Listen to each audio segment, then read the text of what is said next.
Hi, viewers. Welcome to another edition of Mary Clinic Live. How are you today? I hope you're enjoying your day and having an interesting day. I remain your host, Molai and Oputi. Thank you so much for always joining us, for following us, participating. Thank you to all our new members for always joining. Thank you to all our new subscribers as well on YouTube. Thank you so much for joining us. So today I'll be looking at another interesting topic that says you shouldn't hurt your spouse to the point whereby they develop hatred, resentment for you, and now begin to see you as an enemy. I mean, don't hurt your spouse to that point where they develop so much hatred for you, where they begin to see you as their enemy,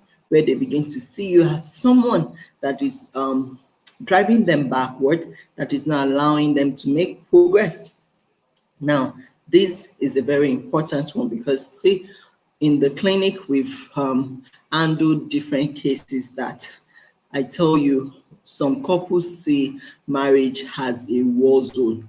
As a war zone is from one battle to the other, one war to the other. They don't see anything good in their spouse. They don't see anything good in their partner. They do unimaginable things to the one they claim they love, and they make it so difficult for that spouse to remain in the marriage that the only choice, or which will appear to be the best choice for that partner to regain their sanity, is for them to leave the marriage. Now, when you, as a man or a woman, make life unbearable for the one you claim you love inside your marriage, then there is a problem. There is a big problem. Now, some of us tend to take our partners and our spouses for granted. I mean, there are quite a number of people that they believe that, oh, let me keep hurting this woman, let me keep hurting this man. He's not going to, he doesn't have anywhere he's going. He's going to take it anyway. He's going to take it anyway. But the truth is, see, a time will come in the life of a man or in the life of a woman that they will begin to ask themselves, when should enough be enough? When should I begin to put my feet down and I say, you know what, at this point, enough is enough. I've had enough and I can't continue anymore. See, that point will always come in the life of every man and every woman. But we pray that you won't push your spouse to that point, where in that marriage they begin to think, no, I can't continue anymore. See, we do not pray that spouses should get to this point. But the truth is, the things you do every day will determine if you will drive your spouse to that point. Now, for example, imagine a man, each time he gets angry, he breaks things. He will take the mug, smash it. He will take maybe a bottle, smash it. And he does this in the presence of his children. Once he's unhappy with his wife or there is an argument, he will take something, smash it on the floor, take something, smash it on the wall, smash it on the TV, smash just anything. And the woman said, for crying out loud, ma'am, I'm not going to sit there and watch this man smash something on my head one day. Now, the truth is, for now, what he does is he smash it on the floor, smash it at the wall, smash it at this, smash it at that, but that way each time he smashes something, the glass will splinter, my kids will step on it, I'll start treating wounds. And now for me, those are handwriting that I need to run from this marriage. Otherwise, I may lose my life someday, because this anger might aggravate to a point whereby this man will graduate from smashing things on the floor, on the wall, to the point of smashing it on my head. And I'm not going to wait for him to do that. Now, when you hear things like that, honestly, you won't have a choice than to also reason with that person, because I will also put myself in that person's shoes to say, can I also stand, a man like that who will smash the glass, smash the mirror, smash the mug, smash everything. Can I stand it? Can I take it? The honest truth is no, I cannot take it. So if I cannot take that, then now imagine doing it, having an habit of doing this perpetually to your spouse, to your partner. Each time you're hungry, another one talks about how, each time, they have a misunderstanding, the man will just start shouting at the top of his voice, and he'll start calling you this war, you this harlot, you this prostitute. He will start calling your wife all sorts of names. The wife you claim you love, you call her prostitute, you call her harlot, you call her this, you call her that. Same thing with the woman too. There are some women too that they drive their husband to a point where the man begin to wonder what is happening. I know a man too that talks about father. Oh man, see the act of infidelity of my wife has gotten up to the heavens, and this woman kept taking this man for granted. At times she will be on the phone exchanging text messages with men here and there, doing all sorts of things, and the man will be taking it. The man will be taking it. The man will just be taking it like that. But the honest truth is, a day came, the man said, no, no more. I can't continue like this. I can't continue to take this. So see, when you continue to do things that will drive your partner to a point whereby they are now thinking, what is going on in this marriage? I can no longer live here. This place is no longer conducive nor convenient for me. Then that has become a problem. Or whereby you drive them, you do things to them to the point whereby they've developed so much hatred. So see, hatred does not just happen in a day. It is what you do to that spouse that make them to develop hatred, resentment for you. Now, some people may be like, but a spiritual person should not hate. The truth is, see, if you have ever been hurt before, I pray you don't get to that point where people hurt you and what you have left on your inside for them is hatred. See, it's only God that can help any man or woman get away from that point of hatred to a point whereby they will choose to forgive. See, but when that hurting is becoming deliberate, it's becoming too much, it's becoming overwhelming, I tell you, a time will come, that partner will be like, see, enough is enough. This man or this woman is making this house unbearable for me. I can no longer feel safe in this house. I no longer feel sane in this house. Now, when all those things start happening, I tell you, you are gradually driving your marriage to a point where, unfortunately, what might end it may be a separation or a divorce. Now, we are not praying for that, but see, when those things happen, they don't just happen overnight. No woman just packs a bag overnight and say, you know what, at this point, I'm no longer interested. No man also says, oh, you know what, at this point, I want a divorce, I don't want anymore. No, it doesn't just happen overnight. There would have been accumulation, series and series of odds, of issues on unresolved matters, things that maybe they've been complaining about. They've been like, see, you need to let go of this. You need to let go of that. This is married. Let's work in tangent. Let's work in harmony. But you, the husband, you are going north.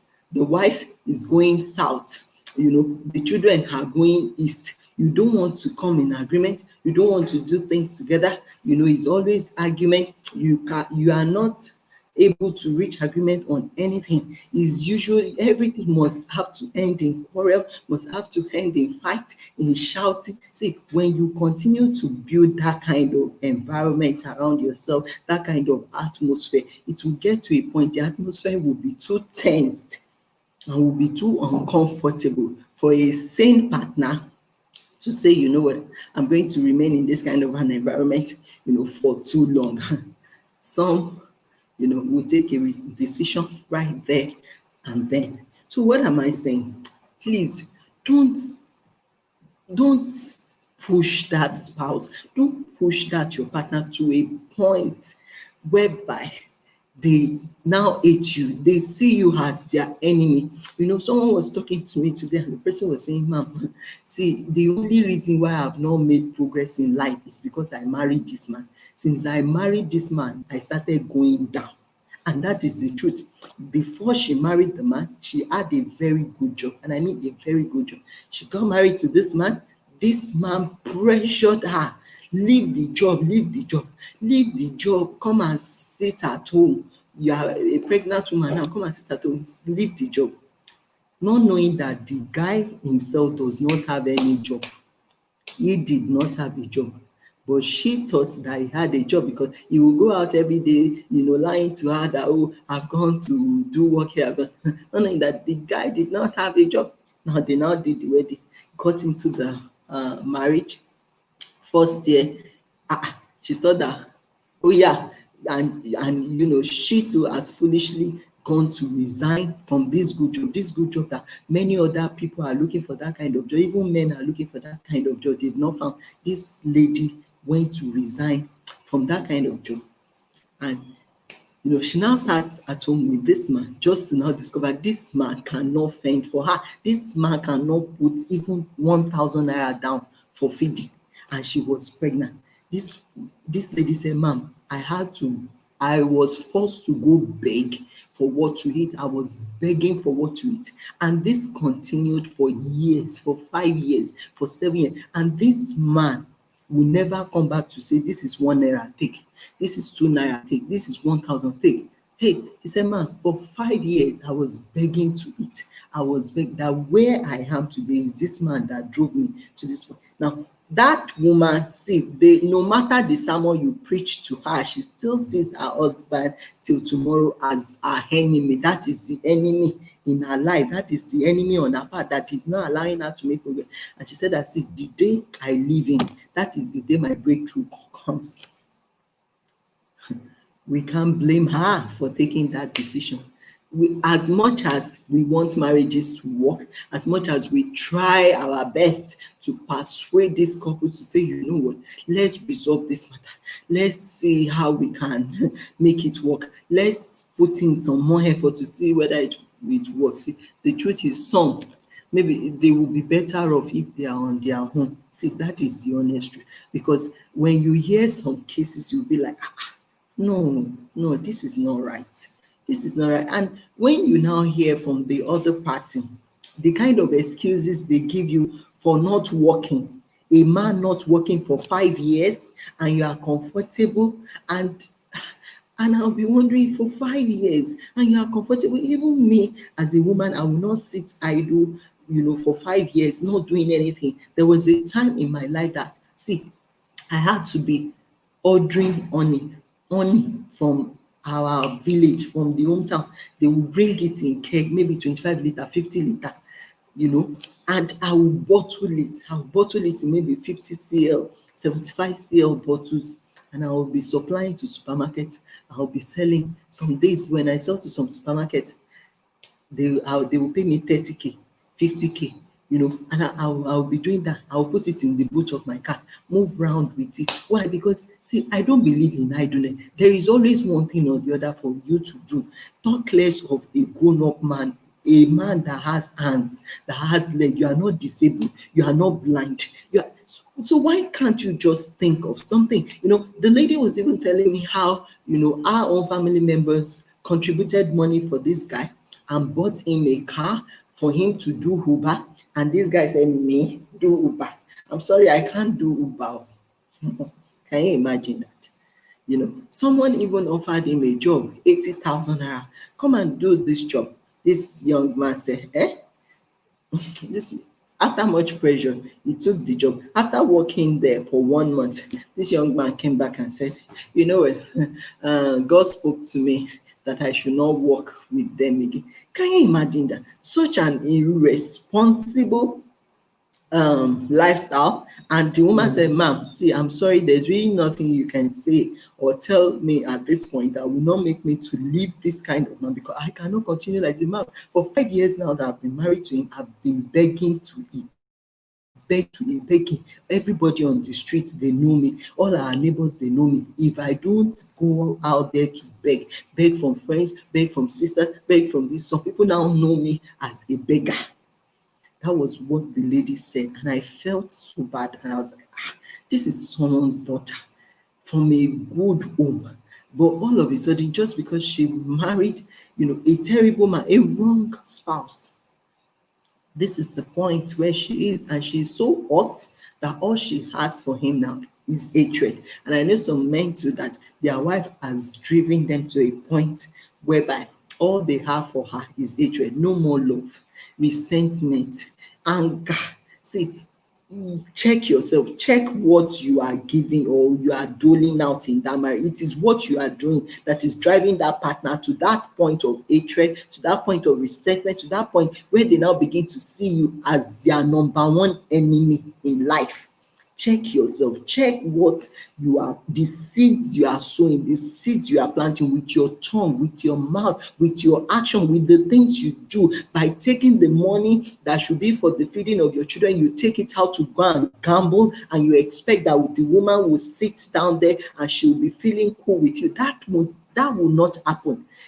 Instead of you to go out there and work with your hands, you expect the woman to be the one running helter skelter, to pay the children's school fees, to pay for house rent, to still bring food on the table. You come and eat from the same food. Meanwhile, you for 5 years, you have refused to do any work, and you feel any woman will be happy with that. She will definitely be hot. Even if she's mommy Gio, she will be angry. She will have anger, hatred, and resentment towards you. That is the honest truth. So do not take your partner for granted. Check the seeds you are sowing. Check the things you are doing in that marriage, because that is what is making that partner see you as their number one enemy. So you need to check the seeds you are sowing. And I pray for those who are still together that you will not sow bad seeds. You will not do things that will drive your partner to a point of hot hatred and resentment for you. I pray that as much as we all are praying that God should keep our home, that we too we will do our part as human beings. We will do the right thing, cultivate the right attitude,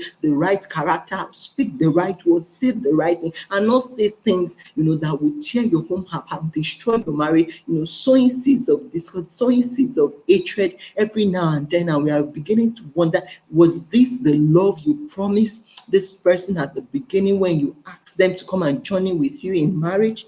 I would like to stop here, because I think I've said a lot. So please leave us a like, leave us a comment. This is a very disheartening and a pathetic situation when partners, deliberately, or whether it's unconsciously or deliberately, but when they have nonchalant attitude, you take your partner for granted. See, that this is what you get. At the end of the day, they may be forced to leave because you have made life so unbearable for them that they can no longer cope living under the same roof with you. So I'd like to stop here now. I'm your host, Malai and Okuti. Please don't forget to subscribe to our YouTube channel, as we promise to bring you more insightful content. Till we meet again.